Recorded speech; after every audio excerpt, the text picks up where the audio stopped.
जय श्री कृष्णा। लक्ष्मी जी की कहानी। एक साहूकार था, उसकी पत्नी का नाम चंदा था।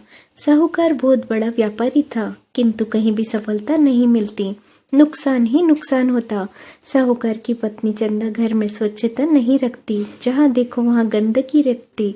घर में जाले लगे रहते, टूटे फूटे बर्तन पड़े रहते। घर में सभी प्रकार की गंदगी होने के कारण उसका पति उससे नाराज रहता। किंतु चंदा का एक नियम था, वह रोज विष्णु भगवान लक्ष्मी जी की पूजा करती।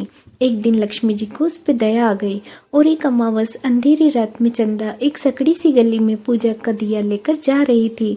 उधर से लक्ष्मी जी आ रही थी। लक्ष्मी जी ने चंदा से कहा, मुझे दिए की रोशनी बता। चंदा ने ऐसे ही किया। दोनों जन रास्ते में बातें करते करते जा रही थी। लक्ष्मी जी ने चंदा से सहेली बनने के लिए कहा। चंदा ने स्वीकार किया। एक दिन लक्ष्मी जी चंदा के घर आई। घर देखकर बोली, चंदा तेरे घर की दशा कैसी हो रही है, चल हम दोनों मिलकर इसे साफ करें। किंतु चंदा ने कहा, मुझे तो घर का दूसरा काम है और बच्चों के काम से फुर्सत ही नहीं मिलती, मैं सफाई का काम कैसे करूं? आज से तू मुझे बता, घर का काम कैसे करना है। लक्ष्मी जी ने सबसे पहले उससे घर के जाले निकलवाए, झाड़ू लगवाई, चूल्हा साफ करवाया, घर को लिपवाया, घर में बर्तन को दोनों ने मिलकर साफ करे, मैले कपड़े धोए, स्नान कर स्वच्छ कपड़े पहनकर चंदा बहुत सुंदर दिख रही थी। दोनों सहेलियों ने मिलकर रसोई बनाई, भोजन किया।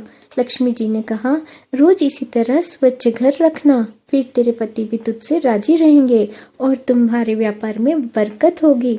दूसरे दिन से ही चंदा के पति के व्यापार में बरकत होना शुरू हो गई। वे दोनों आनंद से रहने लगे। लक्ष्मी जी ने चंदा के घर कई बार आती और चंदा को नए नए काम सिखलाती। चंदा अब सारे घर के काम ठीक प्रकार से करने लगी। मन में कहने लगी, सहेली मिले तो ऐसी मिले जिसके सुझाव से मेरे जीवन में इतना सुख मिला है। चंदा की देवरानी जेठानी पड़ोसन पूछने लगी कि तेरे पास इतना धन कहाँ से आ गया। चंदा ने उत्तर दिया, मेरी एक सहेली लक्ष्मी है, उसने मुझे यह काम सिखाया जिसके कारण घर में धन और आनंद आया है। देवर जेठानियों ने कहा, लक्ष्मी तेरी सहेली है, किंतु वह बहुत चंचल है, एक घर में कभी स्थायी रूप से नहीं रहती, सदा फिरती रहती है। यह सुनकर चंदा चिंतित हुई। दूसरे दिन लक्ष्मी जी आई। चंदा ने पाटा बिछाया।